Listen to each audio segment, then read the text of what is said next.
Nagbabalik po muli ang inyong lingkod at nagbabalita ng mga balitang dapat nating malaman dito sa ating bansa. Ito ang Balitang Pambansa. Atin ngang matutunghayan sa channel na ito kung ano ang nangyayari sa loob ng ating gobyerno at syempre tumutulong na rin sa ating mga mamamayan na malaman ang katotohanan dahil mayroon tayong karapatan na malaman ang tunay na nangyayari sa ating bansa. Ngunit bago natin panoorin ang balita, huwag niyo pong kakalimutan na mag-subscribe sa ating channel at pindutin ang notification bell para lagi kang maging updated sa ating mga bagong videos na ina-upload araw-araw. At sa ating mga solid viewers naman dyan ay maraming salamat naman po sa walang sawang pagsuporta. At syempre, huwag din pong kakalimutan mag-iwan ng like at i-share ang ating mga videos. At kung mayroon ka naman pang opinion, ang ating comment section ay bukas para sa inyong mga hinaing. Ito na nga mga kaibigan, ating panoorin ang buong video. Salamat po muli and God bless!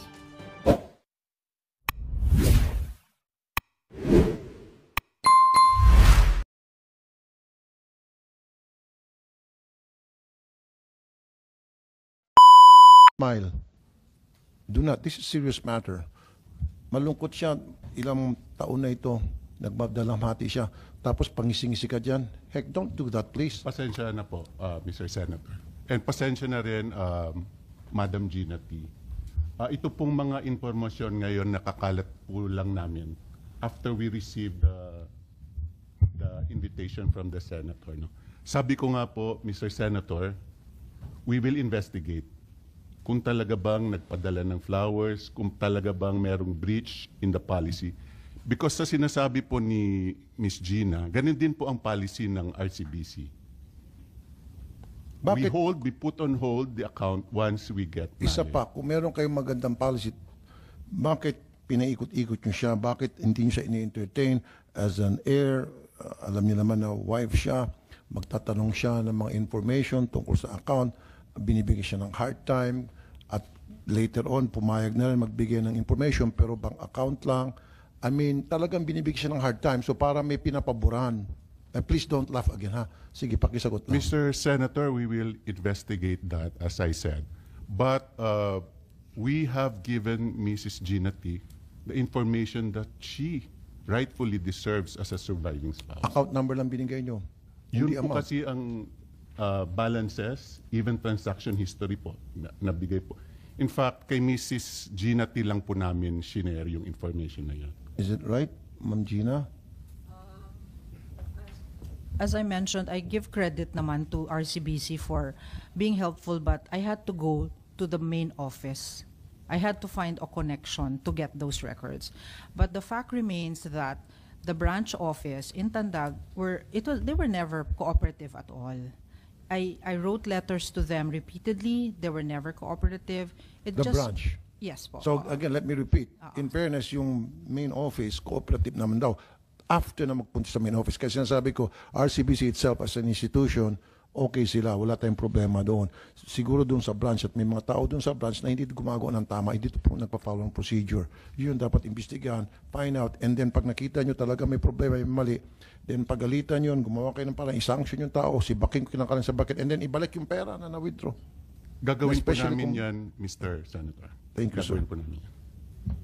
Ma'am Gina. Sir, again, this is after the fact. So, 3 taon na po ang nakakaraan.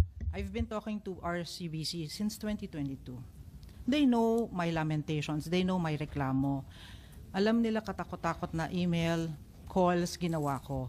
Kaya nga dumulog na ako sa inyo because wala namang nangyayari. So, kung sasabihin sa akin ng RCBC ngayon, just because you're in front of them, na they will do their investigation and due diligence, for me, it's water under the bridge. Kailan na naman ito matatapos? Ma'am, continuous to yung ano natin. Hindi naman ako ningas ko kundi sa Senado. Yes, Pag sir, I inumpisahan trust ko, you. tinatapos ko. Sir, I trust you, but I Thank don't you. trust them. Sorry. Ay, them. Okay, well see, nakita nyo RCBC. Nasira yung trust niya sa bangko ninyo. Kasi hindi kayo maagap, hindi kayo mabilis umaksyon. Once na dapat may pumunta sa inyo para magreklamo, ma-action agad kayo. Ay 3 years na pala siya pabalik-balik. Ang bagal ng aksyon ninyo, mas pinapaboran nyo pa yung mga anak. E-air din naman siya bilang isang legal wife. Widowed wife. O sana in-entertain nyo siya.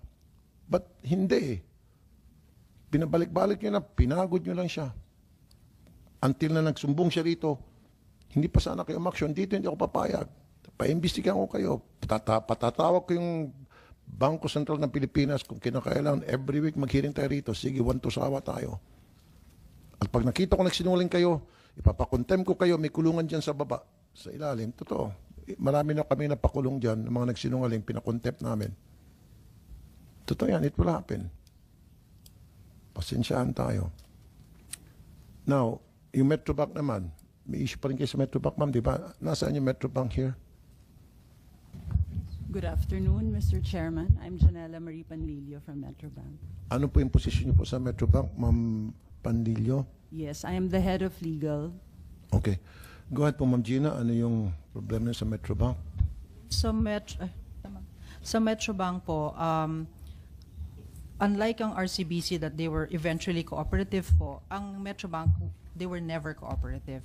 Never? Yeah po. The most that they gave me was a list of my husband's bank accounts. 5, no?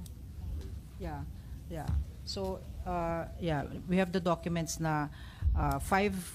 They just gave me a list of his bank accounts, but alam naman po natin na common sense na dapat isulat nila pati yung corresponding balance, diba? So despite my repeated letters to them, I first, of course, in-approach ko muna yung branch heads ng Tandag City, and ginamitan po nila ako ng bank secrecy law. Even if my lawyers told them otherwise na hindi dapat gamitan, talagang kulang na lang magmakaawa ako sa kanila. So pinahirapan nila ako. And then eventually, umamin po sila sa akin na they were given instructions by the first and second sons of my late husband, the eldest Kevin T. and the counselor Alvin C. T. Jr. They were given apparently instructions po not to release any documents to me or any of my lawyers. Inamin po ng branch head. And sino po yung nag-amin sa inyo niyan? Nandun po sa... May pangalan po tayo? Apo. Kasi baka i-deny nila eh. Si Harold and si Randy Marinduque. Harold and and Randy. Harold is the branch head and Marinduque is like... Magkapatid po ito, parang apelido? hindi po. Harold Okay. Honorides. Your staff to, sir, he has the All right. copy. Ma'am Janela. Sir, can I add? Ay, go ahead po, Yeah. Ma'am Gina. Because hindi nila ako pinapansin sa Tandag City, I sent a letter to the president of Metrobank. I don't know him, but naglakas loob lang ako. And who's the president of Metrobank? Mr. Fabian D. Fabian? Yeah, D-E-E. D, okay. He's the president. So I went personally to the head office of Metrobank. I didn't know anyone. Pumunta ako, may dala akong letter. It's a good thing that his executive assistant accepted the letter. Ang tono po ng letter ko kay President Fabian D. of Metrobank is seeking his intervention na sana ma-overrule niya yung decision ng Tandag City. Kasi sabi ko, kung nagawa ng RCBC na matulungan ako at mabigyan ako ng peso account o peso value, sana kayo din. Unfortunately po, sir, ang ginawa po ng office ni Mr. Fabian D., they just course me to the customer care service. Alam naman natin na pag na-customer care, wala nang mangyayari dyan.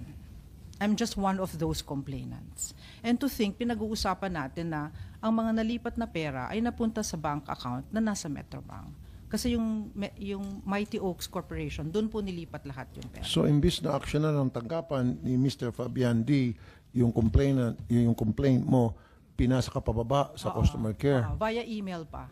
Through email pa. Yun lang. And then may nangyari ba after na ipasa ka sa customer ang sabi care? ng customer care, we will look into it. Alam ko nang wala na yon. Wala na. There's no point. Metrobank, please. Your Honor, if I may be allowed to address. First of all, I would like to apologize to Ms. Gina T. for the impression that we seem to be siding with one party. I would like to emphasize, Your Honor, that we, as a bank, have our procedures and we implement and follow this uniformly. In this case, po, Your Honor, we are not siding with any party. It is unfortunate and we, again, regret that this incident led to this complaint from Ms. Gina T. But when I do confirm that when we received the letters from her, we replied and we provided the information that we could provide under the law. And what are those information? So we issued a total of 3 letters, Your Honor. No, but what she was asking ay yung mga account numbers and the balance of those accounts, which pinagdamutan nyo sa kanya.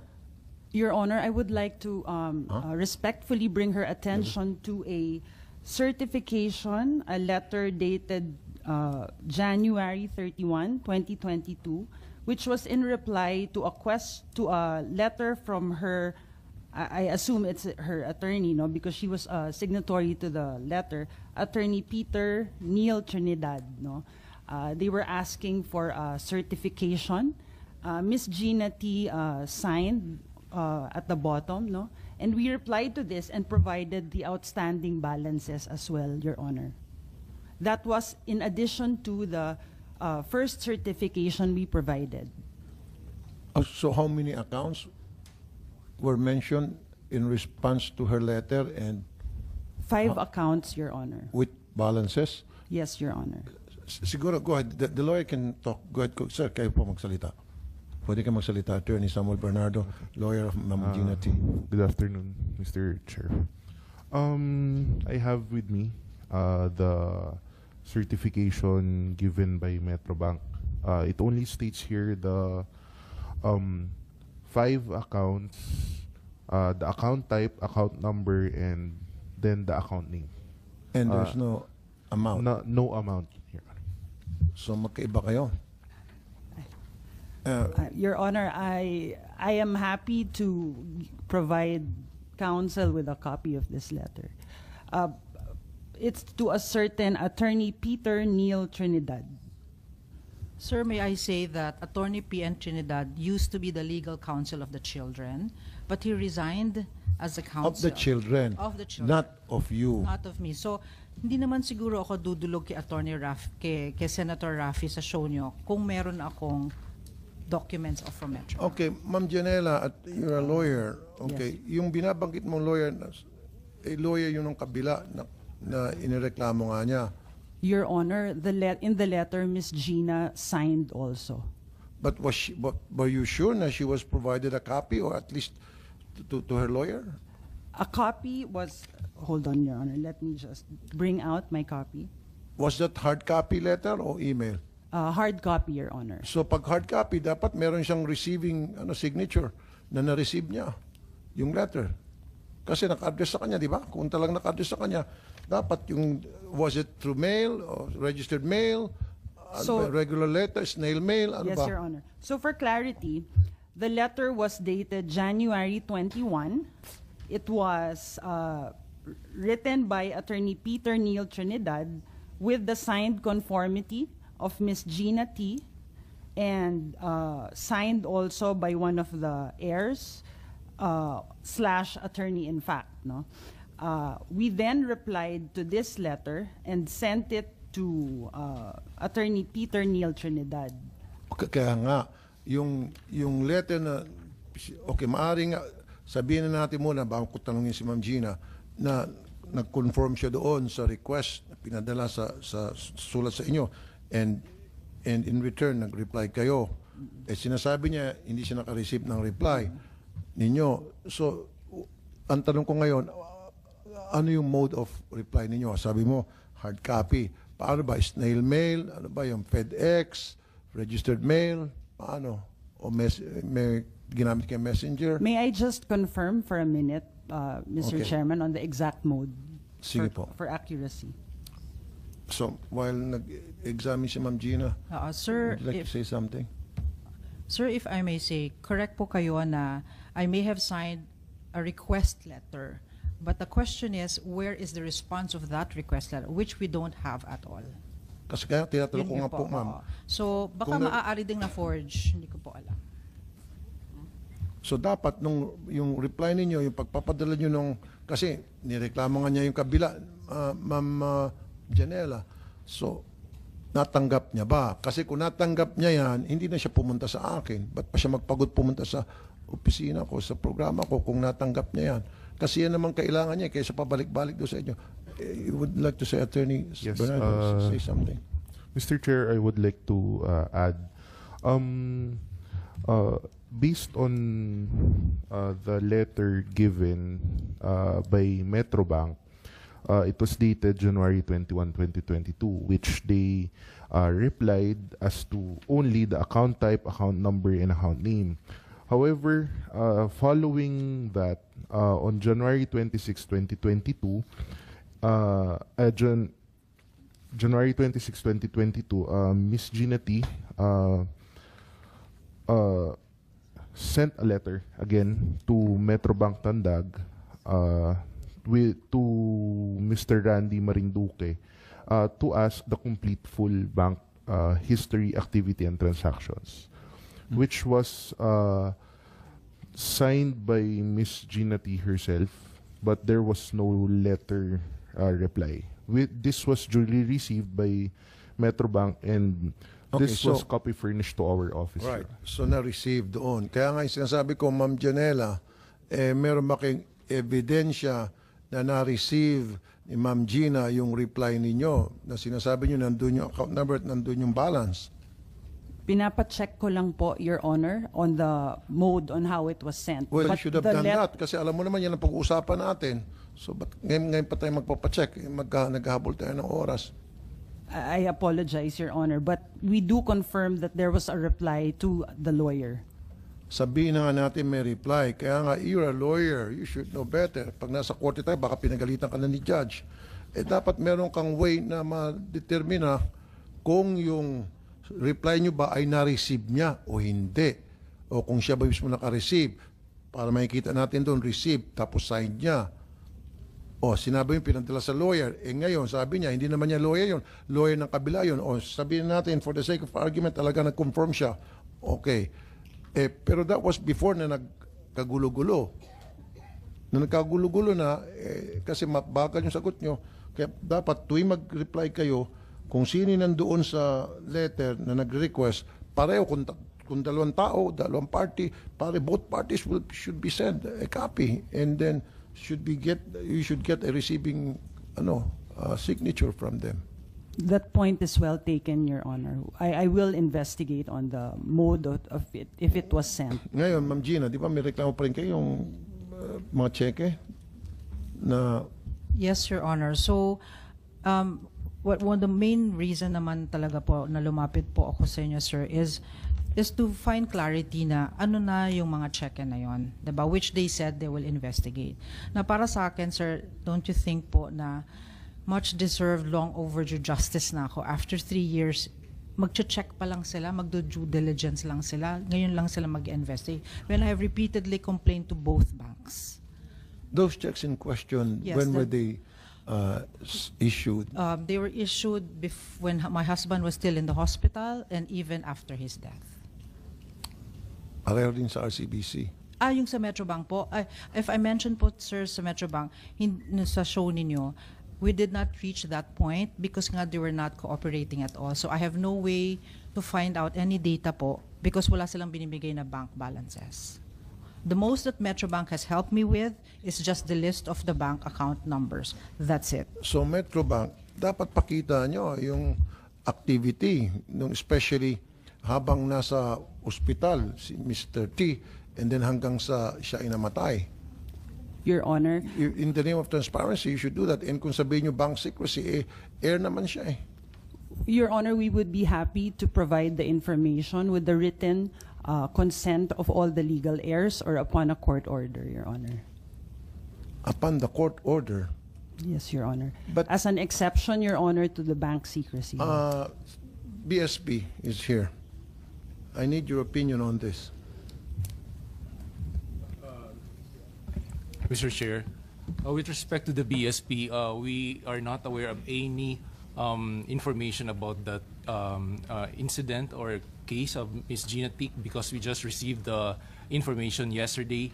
The one thing that we did yesterday was to ask first RCBC and Metrobank if there's a complaint against them by Ms. Gina T. And the second one is to ask our Consumer Protection and Market Conduct if they have received a complaint also from Ms. Gina T.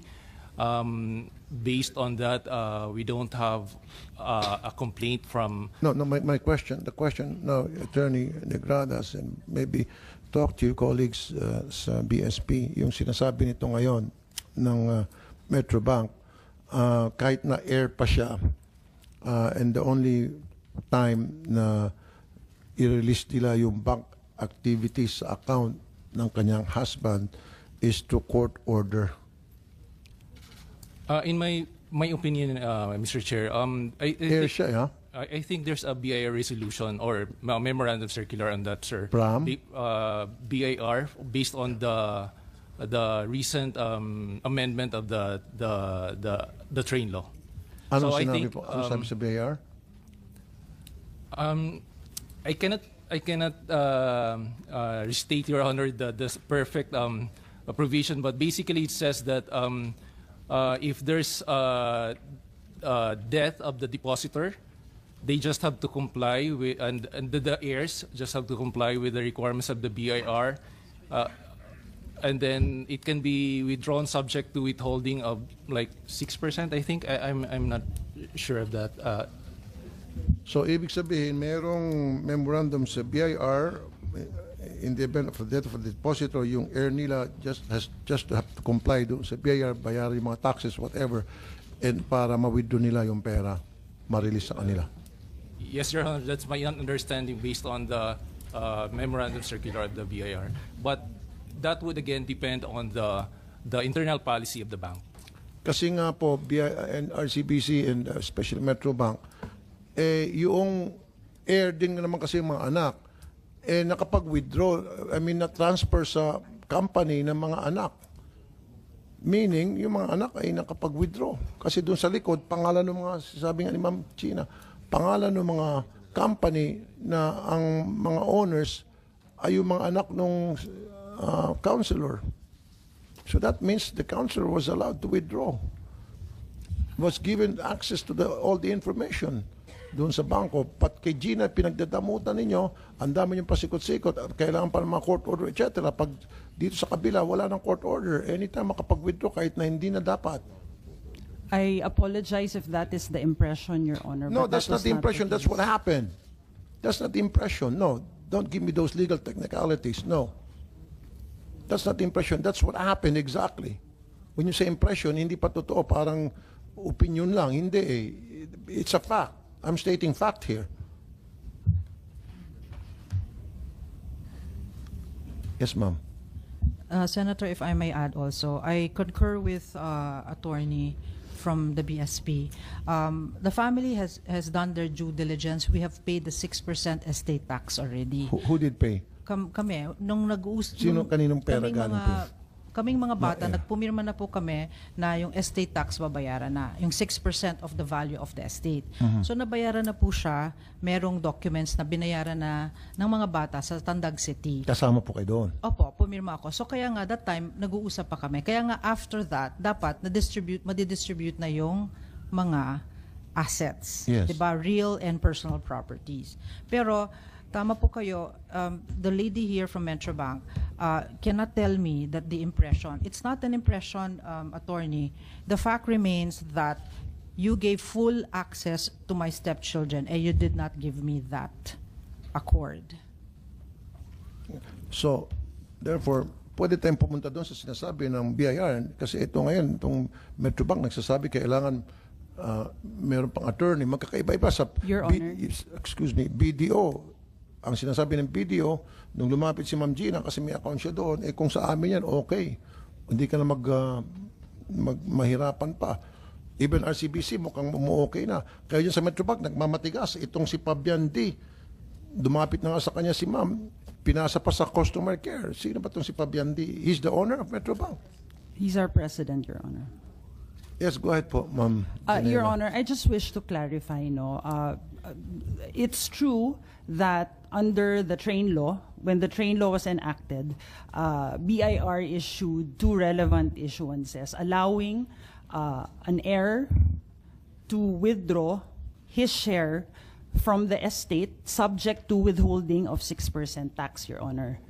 That does not, however, address my point earlier that I am still prevented from disclosing information pursuant to Republic Act 1405 to a non-account holder on or to someone who is not authorized But to get information on the Okay deposits, nga, bakit Your yung Honor. ibang heir na allow na makapag-withdraw?